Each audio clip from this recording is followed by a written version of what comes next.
टिड्डियों ने थर पार कर जाने से तौबा कर ली।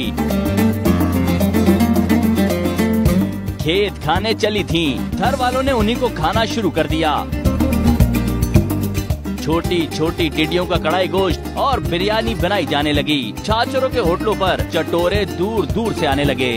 हमारे पास जो आते हैं होटल में वो 200-300 तक ये हमारे पास खाते हैं। चावल की बिरयानी बनती है, वो बहुत अच्छी बनती है और लोग शौक से खाते हैं। पहले टिड्डियों को सुखाकर साफ किया जाता है, फिर उसे धीमी आंच पर भुना जाता है, जिसके बाद तैयार होती है मजेदार टिड्डी डिश, जो मुकामी अफराद की पसंदीदा खुराक है।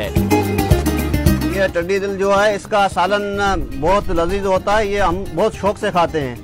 वो इसकी हम बिरयानी, कभी मकड़ बिरयानी जो बनाते हैं, इतनी लजीज होती है को आप खाओ तो आपको पता लगे वाकई में मछली से भी ज्यादा लजीज होती है। थर वासियों का कहना है कि दूसरे इलाके के लोगों को भी टिड्डी बिरयानी और कढ़ाई जरूर आजमानी चाहिए। मजा न आए तो पैसे वापस। अब्दुल जब्बार नेहड़ी, समा, छाछरो, थरपारकर।